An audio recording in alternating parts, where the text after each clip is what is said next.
won a Grammy. Man, I should have won a Grammy. Should have won a Grammy. Hello, everyone, and welcome back to our Grammy Gabfest.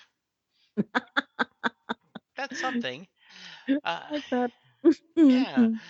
I am Jesse Jackson, and we are here to talk about the 80s, going back to the year of 1981, the Grammy Awards then.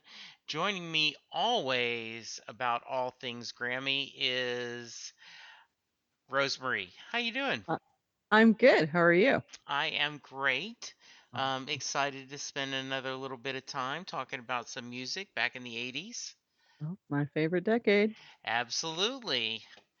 Mm. Um, so back, this would have been in 82. Any big memories that year? Anything before we start getting into the awards? Anything that you remember about this um, award ceremony or maybe that year?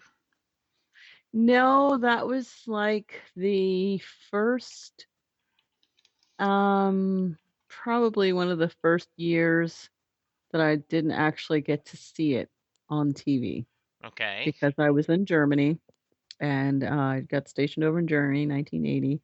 Mm-hmm. So, and it was like the latter part of 1980. So the Grammys had already seen them before we left, and so this will be the first year Okay. I didn't get to see it. So I was like, oh no, I'm gonna miss it because you're over in Germany, and back then you got AFN, Armed Forces Network, and a plethora of really old reruns on one station. And if you got anything that was remotely popular, that was going on, like Dallas or anything like that, you were about 6 or 7 weeks behind Okay. in the storyline. So, So my dad was stationed in the Army in the middle 70s, mhm. um, and, or maybe early 70s. Yeah, that's probably better. And, you know, mostly I remember is Armed Forces Radio, but no television.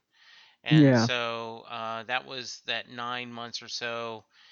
We watched nothing on TV, but Yeah. American Top 40 was something that we did listen Mhm. to, Oh, yeah. and interesting. Yeah.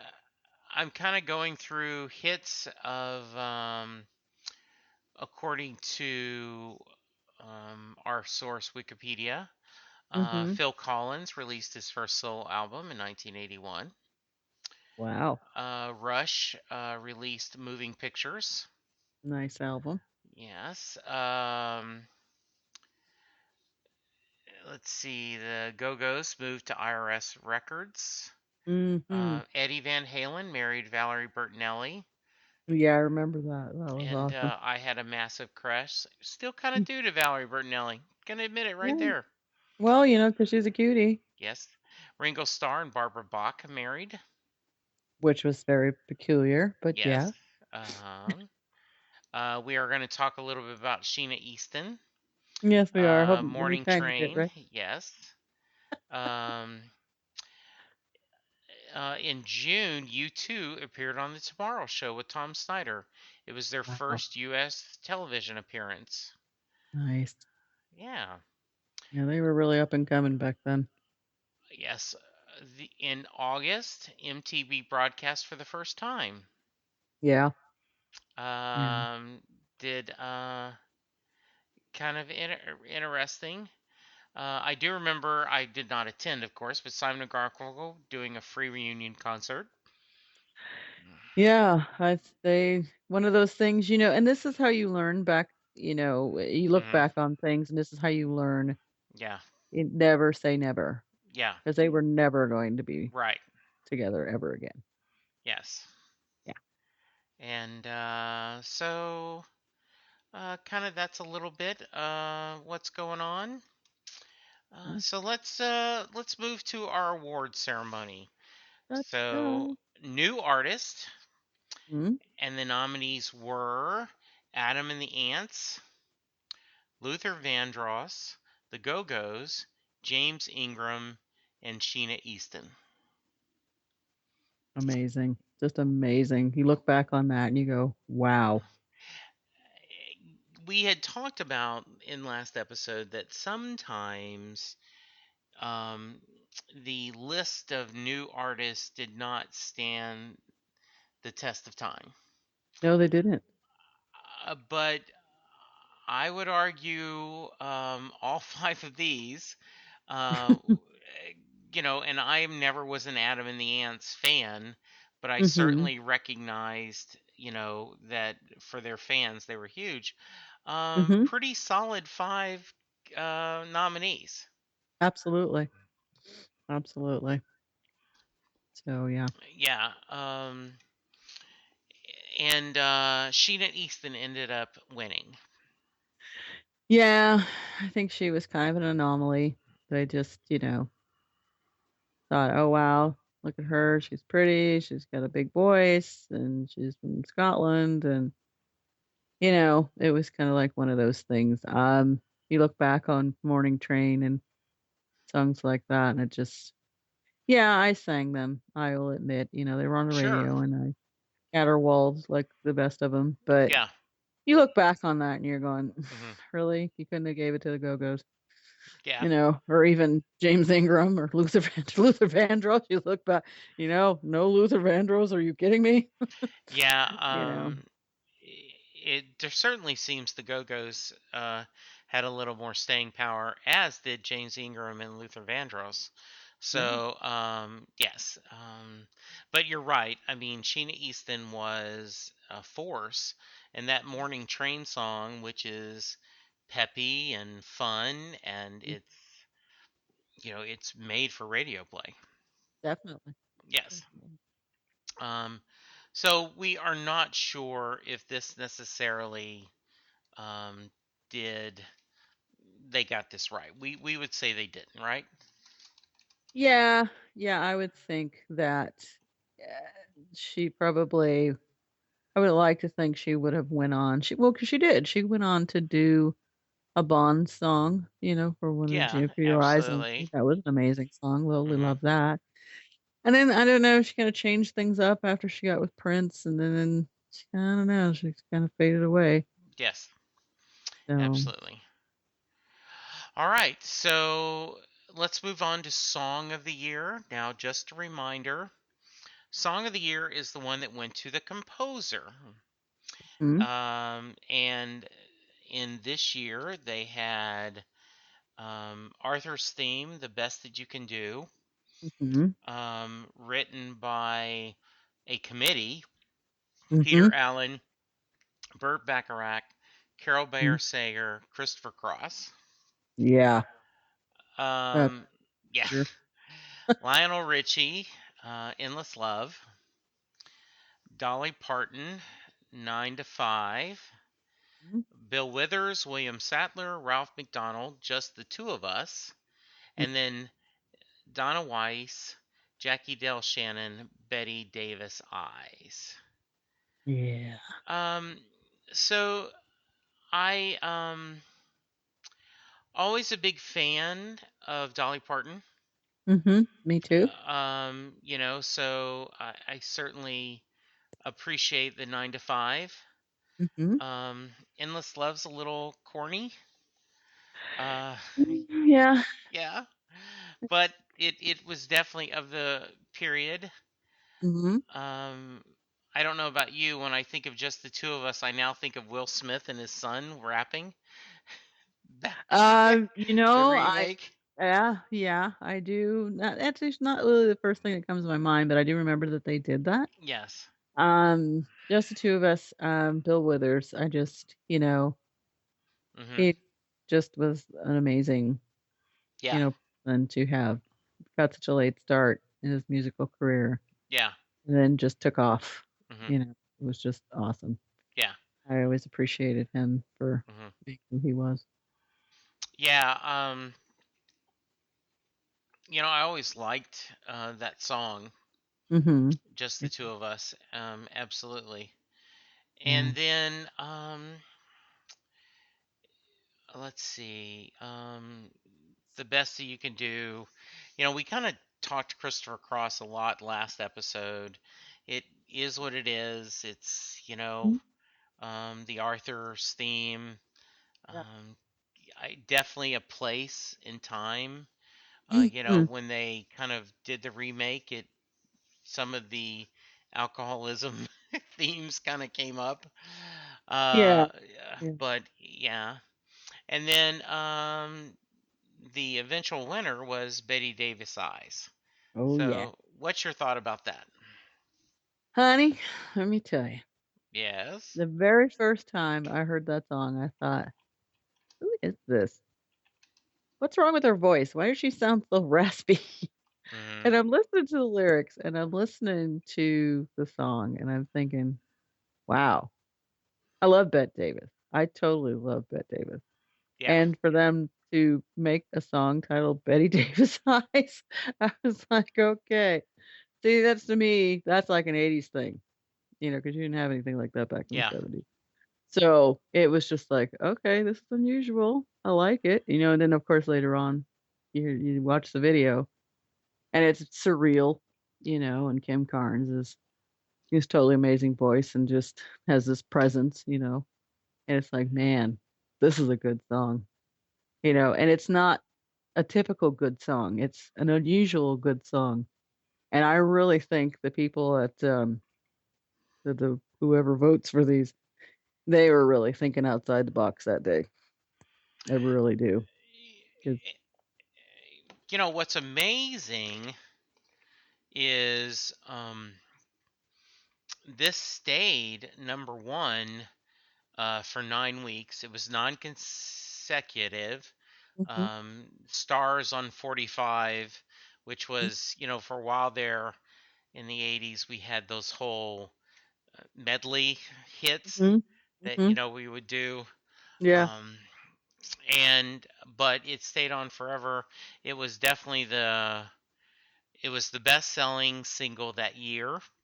mhm. And it was a number one hit in 21 countries. Yeah, And it was written in 74. wow. And Uh, Jackie DeShannon, yes, she's no slouch, right. she had quite an interesting career herself. So for her to come up with that, along with Donna Weiss, that was like, wow, thank you, because it has definitely stood the test of time.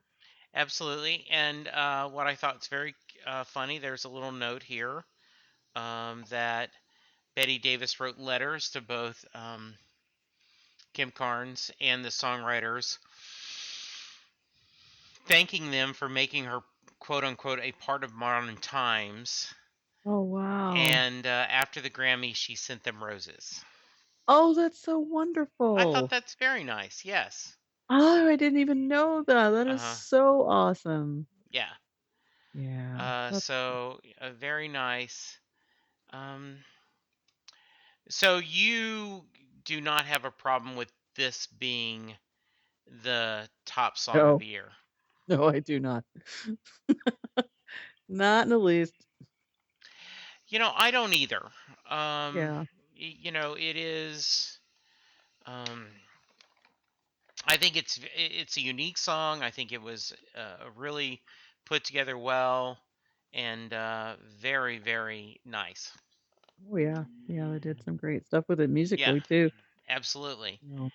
So, and as we established last time, and I will probably repeat this each time in case someone is joining us for the first time, record of the year is goes to the performer.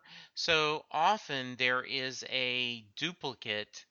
Mhm. If the artist is also the writer, they're up for both. But or in many cases, the same song is nominated, but different people. So Right. record of the year had Kim Carnes doing Bette Mhm. Davis Eyes, Bill Withers, Grover Washington Jr., just the two of us, Christopher Cross, Arthur's Theme, Mhm. Diana Ross and Lionel Richie, Endless Love, and John Lennon, Just Like Starting Over. Yeah. Um, there was a point they mentioned that Yoko Ono, with a very young Sean, did show up on the stage Mhm. and to a standing ovation. And when Mhm. we talked about what happened in 1981, um, what what was overshadowed is what happened in December of 1980, which Yeah, was the murder of John Lennon. exactly. Um, so let's take a little path down that way. Mhm. What do you remember about that? Where were you? What were your feelings? Um, I was at work. Like I said, it was my first 6 months in Germany. I was getting on the elevator and I was heading to one of the clinics. So I worked in a hospital, and I was heading to one of the clinics, and everybody had in the offices, you either had a radio on your desk or you had like headphones or you can play with the pocket radio or whatever. Someone got into the elevator. They're like, "Oh my God, somebody shot John Lennon." And I'm like, "Shut up." Like, who needs the drama this early in the morning? Although they didn't have that term back then. And she's like, "No, no, no, listen, listen." And she had one of those little transistor radios and they were rebroadcasting it, because they were playing his music in the Beatles music, but he had just came out with that album, and he was doing he had some hit singles, from the album. And then they had rebroadcast it and we're just like dumbfounded. And we're like, nobody pressed the button to go anywhere in the elevator because we were all just standing around listening to this. And I just thought, who is so twisted and demented that they would do that? It hurt, because I thought, how could you do something so horrible? And then it was just like for the rest of the day, I was like, I couldn't believe it. It was awful. It was like the worst thing that to me that had happened to someone so amazing, so giving of himself, so loving and caring about people, and that's all he talked about. And him and Yoko, and they would stage the sit-ins and the love-ins, and it was just like that's all he was about, you know. And for Uh, somebody to feel like that they could take his life so quickly like that, I think I said it. Well, I hope he burns in hell. That I really remember saying that.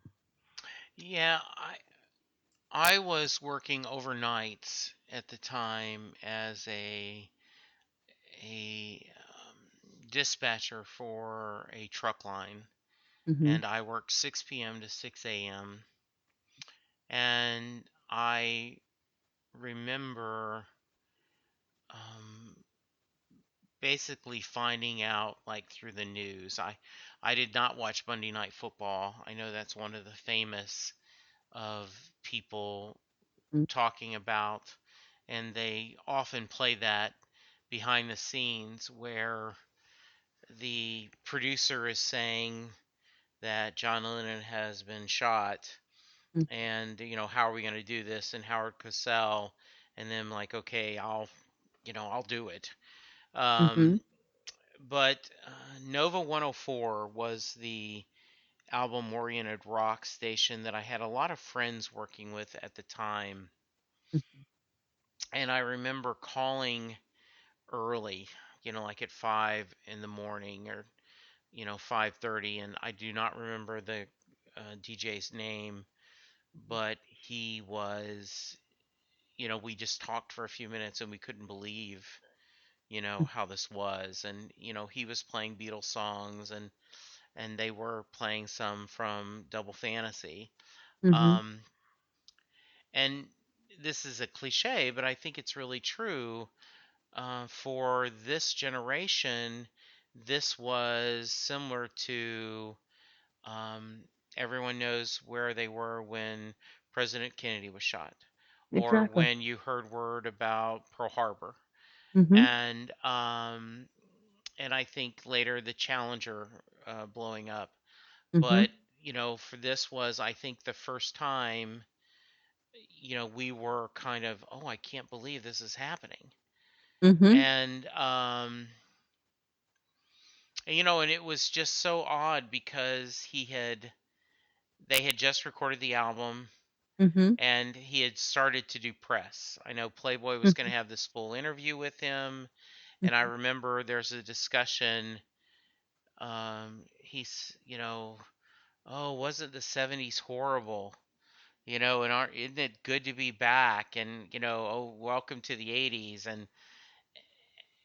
And it Mhm. was such a shock Mhm. because this wasn't a political person, Mm-mm. um, and to be shot down that way was incredibly shocking to all of Mhm. us, and sad, um, and just something very emotional. So I can imagine um, this close to it, even a year later when they're talking about the Grammys, Mhm. um, to see Yoko um, and their young son there is just Mhm.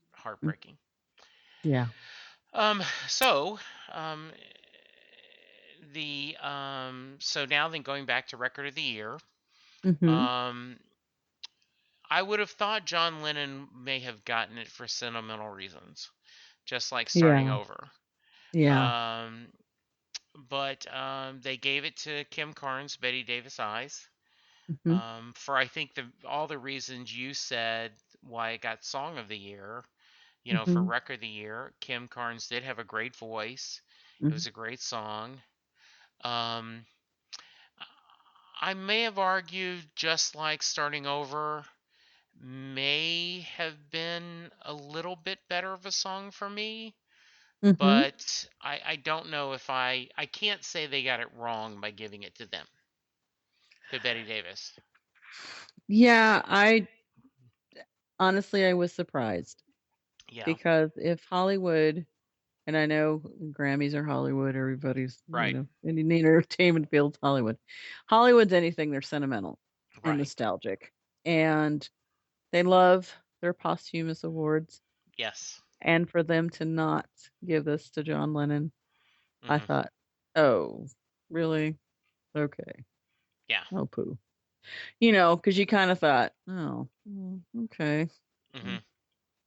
Yeah, so looking back, I just I don't know. Yeah. I love the fact that, Kim Carnes got it, but I can be just as nostalgic as Hollywood, Yes. and I truthfully thought that they shoulda gave it to John Lennon. Yeah. Absolutely. Okay, let's move on to album of the year. The Steely Dan, Gasho, Mhm. Quincy Jones, The Dude, Mm. Kim Carnes, Mistaken Identity, Al Jarreau, Breaking Away, and John Lennon, Yoko Ono, Double Fantasy. What are your thoughts on those different albums? I truthfully, um, the Double Fantasy album, I've listened to a few songs from it. I'd honestly never owned it, Hmm. but it was definitely a good album. I mean, it Yeah, was probably some of his best work. yeah. So that was a nice breath of fresh air, to be able to hear him again and Hmm. in great form. And a lot of his songs rang true to him, like Yeah. reanimating, reinventing himself, so to speak. Hmm. So that was a good album. Al Jarreau, I uh, I probably knew that song and that was it. Hmm. But he also did, earlier he did the theme song for Moonlighting, so I always enjoyed his voice. Yeah, I I just liked never his really voice too. Yeah, I just never really, listen to his music Yeah. in album form, so I Right. wouldn't know what other songs were on there. Mhm. Ken Carnes, the Bette Davis Eyes, that was the good song. Mhm. There was another one on there, I think, too, that made it as well. It's not coming to mind. Um, Quincy Jones always had good stuff. I don't remember this album. Quincy Jones has a lot of excellent musical producing abilities and lyrical Yeah. abilities. I just don't remember this album for some reason. I don't remember it either.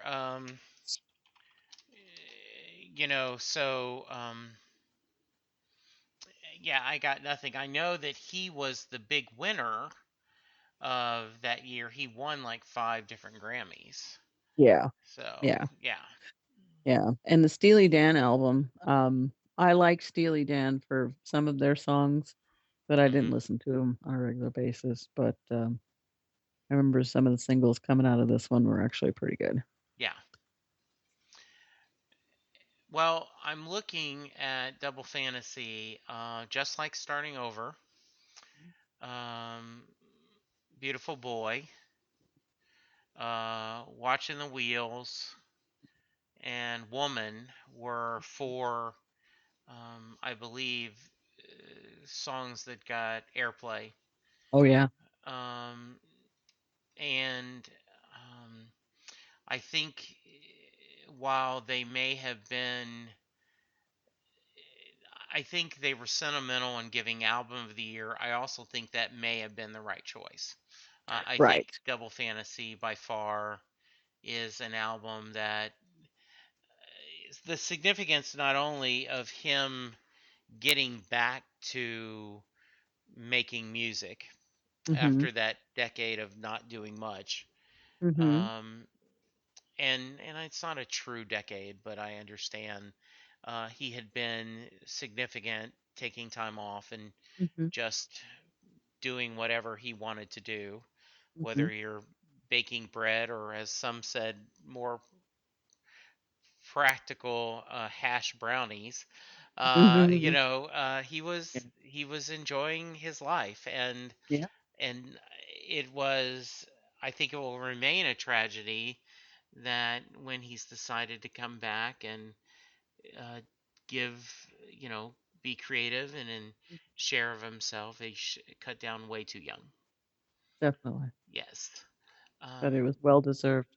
yeah, yeah, I agree with you. I think that's the right choice by far for winning. Right. Um, is there anything else about any other awards you want to talk about, or anything that struck a chord with you that we didn't cover? Well, you know me. I'm always going back in, looking over. Yes. Uh, I was picking out some of my favorites. Of course, Best Country and Western Song went to Miss Dolly Parton for 9 to 5. Yes. And I did enjoy that movie, and I enjoy her immensely. Yes. Um, I've always been a fan of Ronnie Millsap, yes. and There's No Getting Over Me was Mhm. good. That was nice. I Another good agree. one. Definitely. Mhm.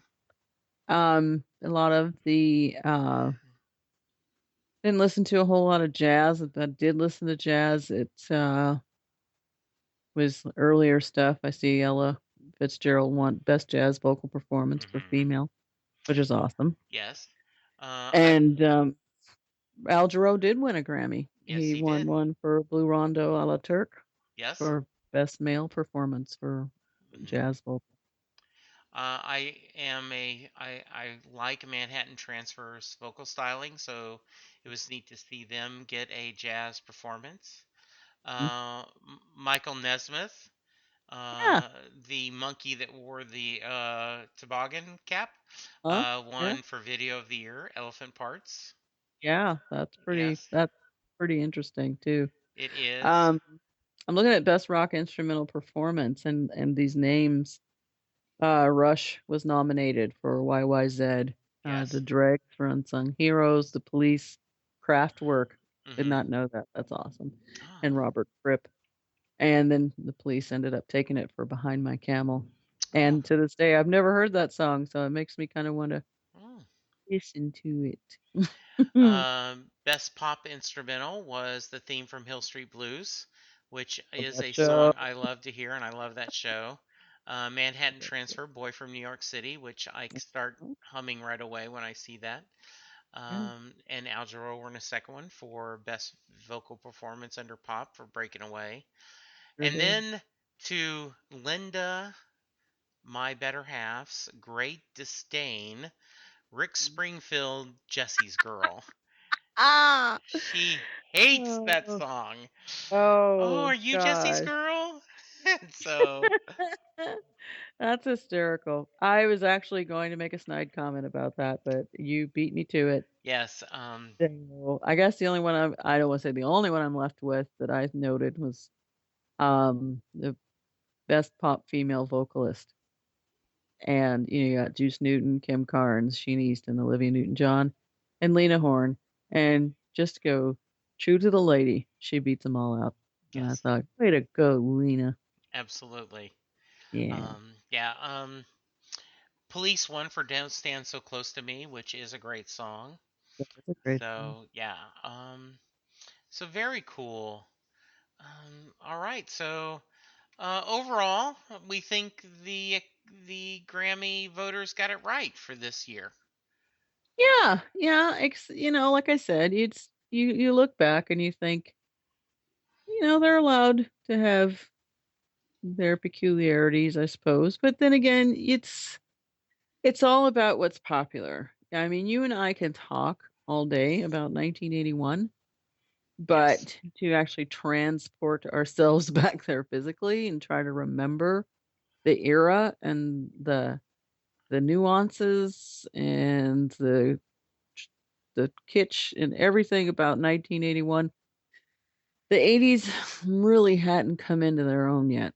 no, And we're still seeing musically, we're still seeing, kind of the dregs of the 70's, the yeah, disco's kind of fallen out of favor, punk has been gone for a few years, we'll start seeing a resurgence of well, actually a surgence of post-punk and then new wave, of course. It's just bubbling under the surface. The fact that Adamant really wasn't new wave technically, but the fact that he made it on the list to me just kind of shows that, watch out, America. The British are coming, you know, and boy did they ever. I'm telling you. I'm so looking forward to the rest of this decade musically. It's just I am too, and I it's always fun talking music with you. Rosemarie, if someone wants to reach you, how can they? well, I am at 80's Music Girl on Twitter. I'm at 80's Music Girl on Facebook, and I am at 80's Music Girl on Instagram. Awesome. Well, I am at Jesse Jackson DFW. Mhm. Please check out my other music podcast, um, Set Lusting Bruce. And Mhm. no, that does not mean that I have a. I just had someone ask, you're obsessed about Bruce? No, it's I'm set lusting. I'm upsetting about what he's playing. You can also our fearless leader, Dave, is at 80's Reboot, and Mhm. we appreciate letting us hang on his channel and talk music. Thank you, Uh, Dave Overlord. yes, indeed. So thank you, Rosemarie. Thank you, You're welcome. listeners. Thank you, And Jesse. I think we're gonna drop the needle and play. So we'll talk to you next week. Bye. Bye. There we go. Awesome. We hope you've enjoyed this show. This podcast is part of the 80's Reboot Overdrive channel on Southgate Media Group. You can follow us on Facebook on the 80's Reboot group page. We're also on Twitter and Tumblr at 80's Reboot. We invite you to check out all the wonderful podcasts and blogs available at southgatemediagroup.com. And thank you for reliving the 80's.